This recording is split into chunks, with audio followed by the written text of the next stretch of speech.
اعوذ باللہ من الشیطان الرجیم بسم اللہ الرحمن الرحیم۔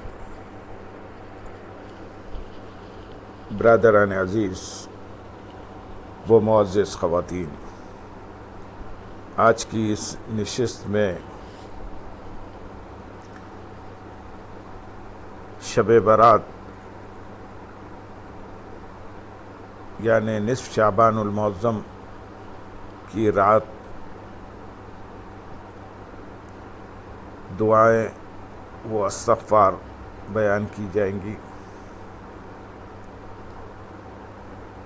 فراخی رزق کے لیے دعائے نصف شعبان المعظم حجت الاسلام علامہ امام غزالی رحمۃ اللہ علیہ احیاء العلوم الدین میں فرماتے ہیں کہ شب برات کی رات لوگ یہ دعا کثرت سے پڑھتے ہیں۔ صحابی رسول حضرت عبداللہ بن مسعود رضی اللہ تعالیٰ عنہ فرماتے ہیں، جو بندہ یہ دعا پڑھے اللہ تعالیٰ ضرور اس کی معیشت یعنی رزق میں وسعت عطا فرماتا ہے۔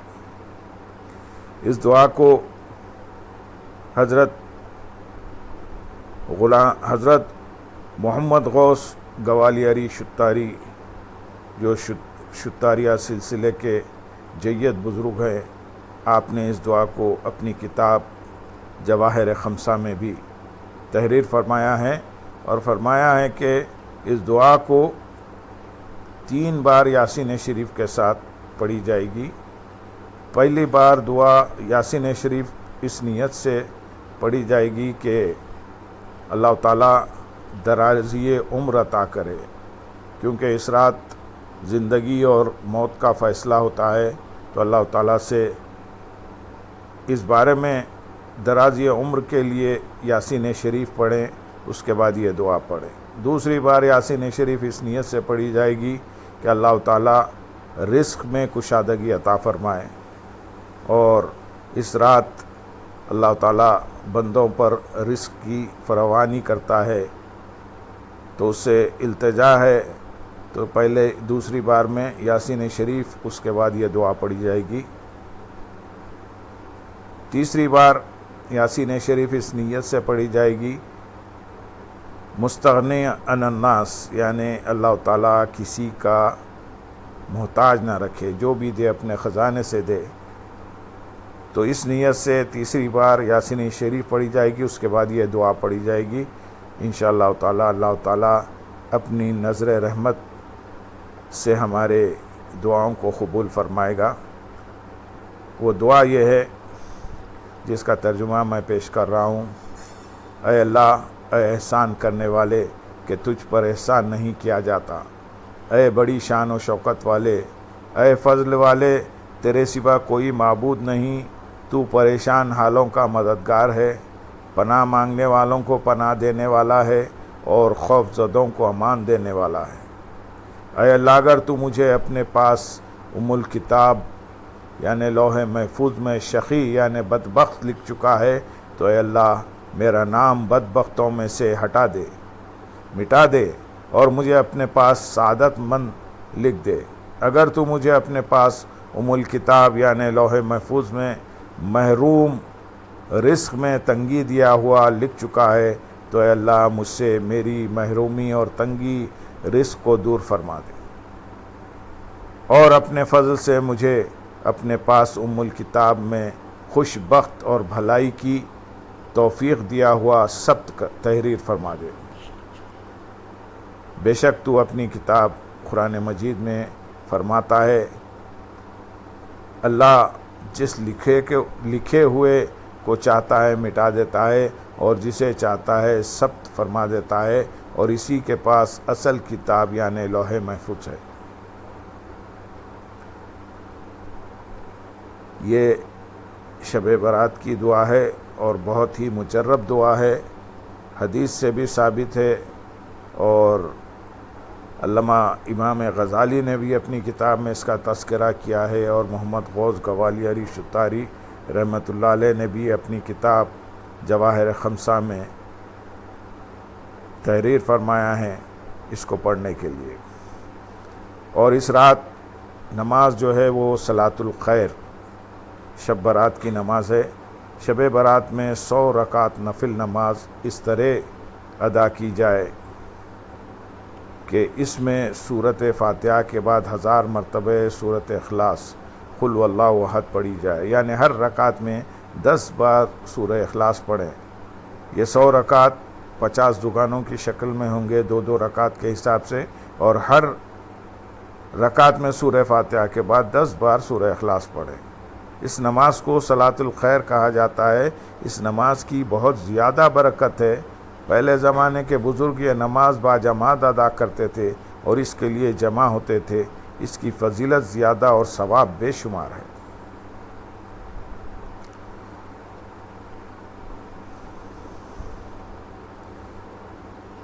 اللہم صلی علی سیدنا محمد وعلی علی سیدنا محمد وبارک وسلم۔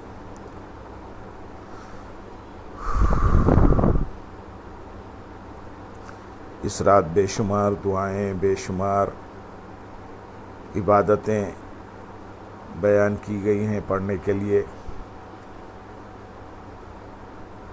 نماز اوابین، اس رات غروب آفتاب کے وقت سے ہی آسمان دنیا پر نزول الہی اپنی شان کے مطابق ہوتا ہے۔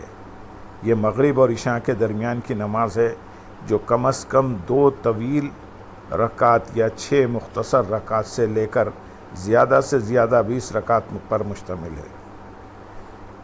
یہ اجر میں 12 سال کی عبادت کے برابر بیان کی گئی ہے۔ اس کی فضیلت اور انوار و برکات بھی نماز تہجد جیسی ہے۔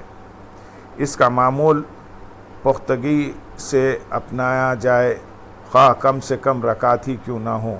یہ خاص قبولیت قرب تجلیات اور انعامات کا وقت ہے۔ اس کے اسرار بے شمار ہیں۔ ترمذی اور ابن ماجہ میں حضرت ابو ہریرہ رضی اللہ تعالیٰ عنہ سے روایت ہے، حضور نبی اکرم صلی اللہ علیہ وسلم نے فرمایا، جو شخص مغرب کے بعد 6 رکعت نفل اس طرح مسلسل پڑھے کہ ان کے درمیان کوئی بری بات نہ کرے تو اس کے لیے یہ نفل 12 برس کی عبادت کے برابر شمار ہوگی۔ طبرانی نے حضرت عمار بن یاسر رضی اللہ تعالیٰ عنہ سے روایت کیا ہے، حضور نبی اکرم صلی اللہ علیہ وسلم نے فرمایا، جو شخص مغرب کے بعد 6 رکعت پڑھے اس کے گناہ بخش دیے جائیں گے، اگرچہ سمندر کی جھاگ کے برابر ہی کیوں نہ ہو۔ امام ترمذی نے حضرت عائشہ صدیقہ رضی اللہ تعالیٰ عنہ سے روایت کیا ہے کہ جو شخص مغرب کے بعد 20 رکعتیں پڑھے، اللہ تعالیٰ اس کے لیے جنت میں ایک مکان بنائے گا۔ نماز توبہ، مکروہ اوقات کے علاوہ کسی بھی وقت 2 رکعت نفل نماز توبہ ادا کی جا سکتی ہے۔ خصوصاً گناہ سرزد ہونے کے بعد اس نماز کے پڑھنے سے گناہ معاف کر دیے جاتے ہیں۔ ابو داؤد، ترمذی، ابن ماجہ اور ابن حبان نے حضرت ابوبکر صدیق رضی اللہ تعالیٰ عنہ سے روایت کیا ہے، حضور نبی اکرم صلی اللہ علیہ وسلم نے فرمایا، جب کسی سے گناہ سرزد ہو جائے وہ وضو کر کے نماز پڑھے پھر استغفار کرے تو اللہ تعالیٰ اس کے گناہ بخش دیتا ہے۔ پھر یہ آیت مبارکہ تلاوت فرمائی، اور یہ ایسے لوگ ہیں کہ جب کوئی برائی کر بیٹھتے ہیں یا اپنی جانوں پر ظلم کر بیٹھتے ہیں تو اللہ کا ذکر کرتے ہیں، پھر اپنے گناہوں کی معافی مانگتے ہیں، اور اللہ کے سوا گناہوں کی بخشش کون کرتا ہے، اور پھر جو گناہ وہ کر بیٹھے تھے ان پر جان بوجھ کر اصرار بھی نہیں کرتے۔ سورۃ آل عمران آیت نمبر 135 کا ترجمہ ہم نے پیش کیا۔ نماز تسبیح، اس نماز کی 4 رکعتیں ہیں۔ مکروہ اوقات کے علاوہ ان کو جب چاہیں ادا کیا جا سکتا ہے۔ اس کا طریقہ یہ ہے کہ تکبیر تحریمہ کے بعد ثنا یعنی سبحانک اللہم و بحمدک آخر تک پڑھیں۔ ثنا کے بعد 15 بار اس تسبیح کو پڑھیں، سبحان اللہ والحمد للہ ولا الہ الا اللہ واللہ اکبر۔ اس تسبیح کو ثنا کے بعد 15 بار پڑھیں، پھر اعوذ باللہ من الشیطان الرجیم بسم اللہ الرحمن الرحیم، پھر سورۃ فاتحہ اور کوئی سورت پڑھ کر 10 بار یہی تسبیح پڑھیں۔ پھر رکوع میں سبحان ربی العظیم کے بعد 10 بار اسی تسبیح کو پڑھیں، پھر رکوع سے اٹھ کر سمیع اللہ لمن حمدہ ربنا ولک الحمد کے بعد 10 بار، پھر سجدے میں سبحان رب الاعلیٰ کے بعد 10 بار، پھر سجدے سے اٹھ کر جلسے میں 10 بار، پھر دوسرے سجدے میں سبحان رب الاعلیٰ کے بعد 10 بار پڑھیں، پھر دوسری رکعت میں کھڑے ہو جائیں اور بسم اللہ الرحمن الرحیم سے پہلے 15 بار اسی تسبیح کو پڑھیں، اور بعد ازاں سورۃ فاتحہ، پھر اسی طریقے سے چاروں رکعت مکمل کریں، ہر رکعت میں 75 بار اور چاروں رکعت میں 300 بار یہ تسبیح پڑھی جائے گی۔ احادیث نبی صلی اللہ علیہ وسلم سے ثابت ہوتا ہے کہ نماز تسبیح کو یوم جمعہ یا مہینے میں ایک بار یا سال میں ایک بار یا کم از کم عمر بھر میں ایک بار پڑھا جائے۔ ترمذی، ابو داؤد، ابن ماجہ اور بیہقی سمیت اہل علم کی ایک جماعت نے اپنی اپنی کتب میں بیان کیا ہے، حضور نبی اکرم صلی اللہ علیہ وسلم نے حضرت عباس رضی اللہ تعالیٰ عنہ سے فرمایا، اے چچا جان، کیا میں آپ سے صلہ رحمی نہ کروں؟ کیا میں آپ کو عطیہ نہ دوں؟ کیا میں آپ کو نفع نہ پہنچاؤں؟ کیا میں آپ کو 10 خصلتوں والا نہ بنا دوں کہ جب تک آپ ان پر عمل پیرا رہیں تو اللہ تعالیٰ آپ کے پہلے بات کے پرانے نئے، غلطی سے یا جان بوجھ کر، چھوٹے بڑے، پوشیدہ اور ظاہر ہونے والے تمام گناہ معاف فرما دے گا۔ اس کے بعد حضور نبی اکرم صلی اللہ علیہ وسلم نے انہیں نماز تسبیح کا طریقہ سکھایا، پھر فرمایا اگر روزانہ 1 مرتبہ پڑھ سکو تو پڑھو، اگر یہ نہ ہو سکے تو ہر جمعے کو، اگر اس طرح بھی نہ کر سکو تو مہینے میں 1 بار، اگر ہر مہینہ نہ پڑھ سکو تو سال میں 1 بار، اور اگر ایسا بھی نہ ہو سکے تو عمر بھر میں 1 بار پڑھ لو۔ نماز حاجت، جب کسی کو کوئی حاجت پیش آئے تو وہ اللہ تعالیٰ کی تائید و نصرت کے لیے کم از کم 2 رکعت نفل بطور حاجت پڑھے۔ ان دونوں رکعتوں میں سورہ فاتحہ کے بعد 11 مرتبہ سورہ اخلاص پڑھنا باعث برکت ہے۔ 4 رکعت بھی ادا کر سکتا ہے۔ مکروہ اوقات کے علاوہ کسی بھی وقت یہ نماز ادا کی جا سکتی ہے۔ اس نماز کی برکت سے اللہ تعالیٰ حاجت پوری فرما دیتا ہے۔ طریقہ، حضور نبی اکرم صلی اللہ علیہ وسلم کے معمولات مبارکہ میں اس کے 2 طریقے ملتے ہیں۔ امام احمد بن حنبل، ترمذی، ابن ماجہ، ابن خزیمہ، حاکم، بیہقی اور طبرانی نے حضرت عثمان بن حنیف رضی اللہ تعالیٰ عنہ سے بیان کیا ہے کہ حضور نبی اکرم صلی اللہ علیہ وسلم نے ایک نابینا صحابی کو اس کی حاجت برابری کے لیے 2 رکعت نماز کے بعد ان الفاظ کے ساتھ دعا کی تلقین فرمائی، جس کی برکت سے اللہ تعالیٰ نے اس کی بینائی لوٹا دی۔ صحابہ کرام رضی اللہ عنہ بھی حضور نبی اکرم صلی اللہ علیہ وسلم کی اتباع میں اپنی حاجات برابری کے لیے اسی طریقے سے 2 رکعت نماز کے بعد دعا کرتے تھے۔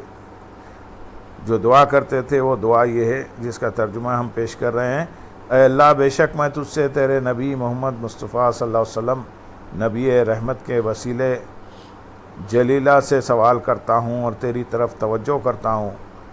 یا محمد صلی اللہ علیہ وسلم، بے شک میں نے آپ کے وسیلے جلیلہ سے اپنے رب کی طرف اپنی حاجت کے بارے میں متوجہ ہوں تاکہ وہ میرے لیے پوری ہو جائے۔ اے اللہ، تو میرے بارے میں حضور نبی اکرم صلی اللہ علیہ وسلم کی شفاعت قبول فرما۔ امام ترمذی، ابن ماجہ، حاکم، بزار اور طبرانی نے حضرت عبداللہ بن اوفی رضی اللہ تعالیٰ عنہ روایت کیا ہے کہ حضور نبی اکرم صلی اللہ علیہ وسلم نے فرمایا، جس شخص کو اللہ تعالیٰ یا کسی انسان کی طرف کوئی حاجت ہو تو اسے چاہیے کہ اچھی طرح وضو کر کے 2 رکعت نفل پڑھے اور پھر اللہ تعالیٰ کی حمد و ثنا اور بارگاہ رسالت میں تحفہ درود شریف پیش کر کے یہ دعا مانگے۔ نماز تہجد، اس کی کم از کم 2 رکعتیں ہیں، مسنون رکعت 8 ہیں اور مشائخ کے ہاں 12 رکعت ہیں۔ 12 رکعت کا معمول بھی ہے۔ بعد نماز عشاء سو کر جس وقت بھی اٹھ جائیں پڑھ سکتے ہیں۔ بہتر وقت 2 ہیں، نصف شب یا آخر شب۔ تہجد کے لیے اٹھنے کا یقین ہو تو وتر رات کو چھوڑ سکتے ہیں، اس صورت میں وطر کو نماز تہجد کے ساتھ آخر میں پڑھیں، یوں کل 11 رکعت بن جائیں گی، ورنہ وطر بھی نماز عشاء کے ساتھ پڑھ لینا بہتر ہے۔ یہ نماز تنہائی میں اللہ تعالیٰ سے مناجات اور ملاقات کا دروازہ ہے اور انوار و تجلیات کا خاص وقت ہے۔ احادیث نبوی میں اس کی بہت زیادہ فضیلت بیان ہوئی ہے۔ صحیح بخاری اور صحیح مسلم میں حضرت عبداللہ بن عمر رضی اللہ تعالیٰ عنہ سے روایت ہے کہ حضور نبی اکرم صلی اللہ علیہ وسلم نے فرمایا، اللہ تعالیٰ کو تمام نفل نمازوں میں سب سے زیادہ محبوب نماز صلاۃ داؤد علیہ السلام ہے۔ وہ آدھی رات سوتے، پھر اٹھ کر تہائی رات عبادت کرتے اور پھر چھٹے حصے میں سو جاتے۔ صحیح مسلم، سنن ترمذی، صحیح ابن حبان، مسند احمد، سنن دارمی، سنن بہقی، مسند ابو یعلی اور شعیب الایمان میں حضرت ابو ہریرہ رضی اللہ تعالیٰ عنہ سے روایت ہے کہ حضور نبی اکرم صلی اللہ علیہ وسلم نے فرمایا، فرض نمازوں کے بعد سب سے افضل نماز نماز تہجد ہے۔ طبرانی نے اسناد حسن کے ساتھ مرفوعاً روایت کیا ہے کہ مومن کا شرف نماز تہجد اور افتخار لوگوں سے استغنا ہے۔ صحیح بخاری و صحیح مسلم میں حضرت ابو ہریرہ رضی اللہ تعالیٰ عنہ سے روایت ہے کہ حضور نبی اکرم صلی اللہ علیہ وسلم نے ارشاد فرمایا کہ رات جب پچھلی تہائی باقی رہتی ہے تو اللہ رب العزت آسمان دنیا پر تجلی فرما کر ارشاد فرماتا ہے کوئی دعا کرنے والا کہ اس کی دعا قبول کروں، ہے کوئی مانگنے والا کہ اسے عطا کروں، ہے کوئی مغفرت چاہنے والا کہ اس کی بخشش کروں۔ سنن ترمذی و سنن ابن ماجہ اور حاکم میں بخاری و مسلم کی شرط پر حضرت عبداللہ بن سلام رضی اللہ تعالیٰ عنہ سے روایت ہے، حضور نبی اکرم صلی اللہ علیہ وسلم نے فرمایا، اے لوگو، سلام کرنا عام کرو، لوگوں کو کھانا کھلاؤ، رشتہ داروں سے نیک سلوک کرو اور رات کو اس وقت نماز پڑھو جب لوگ سوتے ہوں، تم سلامتی کے ساتھ جنت میں داخل ہو جاؤ گے۔ بہقی نے حضرت اسماء بنت یزید رضی اللہ تعالیٰ عنہ سے روایت کیا ہے کہ قیامت کے دن لوگ ایک میدان میں جمع کیے جائیں گے اور اس وقت پکارنے والا پکارے گا، کہاں ہیں وہ لوگ جن کی کروٹیں خوابگاہوں سے جدا ہوتی تھیں؟ ایسے لوگ کھڑے ہوں گے جو تھوڑے ہوں گے اور بغیر حساب و کتاب کے جنت میں داخل ہوں گے۔ اس کے بعد دوسرے لوگوں کے لیے حساب کا حکم ہوگا۔ ترمذی نے حضرت ابو امامہ باہلی رضی اللہ تعالیٰ عنہ سے روایت کیا ہے کہ حضور نبی اکرم صلی اللہ علیہ وسلم نے فرمایا، قیام اللیل یعنی نماز تہجد کو اپنے اوپر لازم کر لو کہ یہ گزشتہ نیک لوگوں کا طریقہ تمہارے رب کی قربت کا ذریعہ، برائیوں کا کفارہ اور گناہوں سے رکاوٹ ہے۔ 15 شعبان کے دن روزہ رکھنا اور نماز اشراق و چاشت ادا کرنا۔ حضرت علی رضی اللہ تعالیٰ عنہ سے مروی حدیث ہے کہ رسول اللہ صلی اللہ علیہ وسلم نے فرمایا، جب شعبان کی 15ویں رات ہو تو اس میں قیام کرو اور اس دن کو روزہ رکھو۔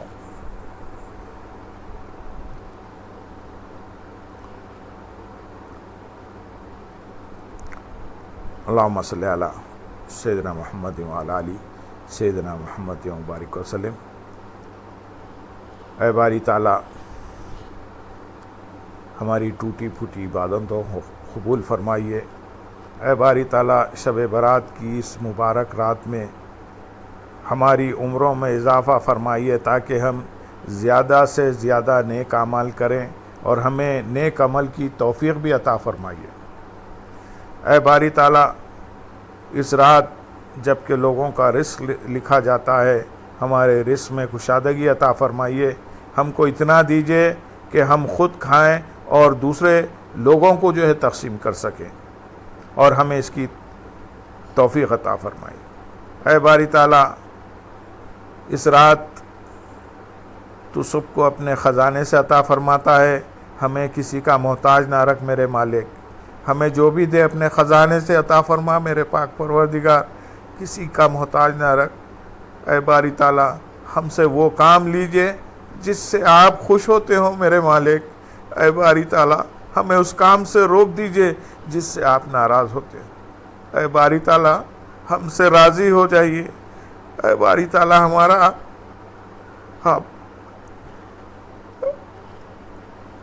اے باری تعالیٰ ہمیں اسلام پر جلائیے اور ہمارا خاتمہ اسلام پر ہو۔ جب اس دنیا سے رخصت ہوں تو زبان پہ کلمہ طیبہ جاری ہو، سامنے رسول اللہ صلی اللہ علیہ وسلم کا دیدار نصیب ہو۔ مرنے کے بعد اے باری تعالیٰ آپ کے دیدار سے ہمیں سرفراز فرمائیے۔ اے باری تعالیٰ اس رات ہمارے ماں باپ جو اس دنیا سے گزر چکے ہیں، ہمارے رشتہ دار، ہمارے بھائی بہنیں جو بھی اس دنیا سے جا چکے ہیں، میرے مالک ان کی بخشش فرمائیے۔ اگر ان کے گناہ ہیں تو گناہوں کو معاف فرمائیے، ان کے درجات میں اضافہ فرمائیے۔ اے باری تعالیٰ جتنے مسلمان ہیں ان کی مغفرت فرمائے۔ اللہم اغفر للمؤمنین والمؤمنات والمسلمین والمسلمات الاحیاء منہم والاموات انک قریب مجیب الدعوات یا قاضی الحاجات ویا کاشف المحمات ویا حل المشکلات ویا دافع الولیات وقل رب اغفر وارحم وانت خیر الراحمین۔ اے باری تعالیٰ اپنی رحمت سے ہمیں ڈھانک لیجئے۔ اے باری تعالیٰ ہم کو، ہماری اولاد کو، ہمارے اہل و عیال کو نماز روزے کا پابند بنائیے۔ اے باری تعالیٰ ہم سے اور ہماری اولاد سے خدمت دین لیجئے۔ اے باری تعالیٰ آپ ہم سب سے راضی ہو جائیے میرے مالک۔ وآخر دعوانا ان الحمدللہ رب العالمین۔ سبحان ربک رب العزت عما یصفون وسلام علی المرسلین والحمدللہ رب العالمین۔ السلام علیکم۔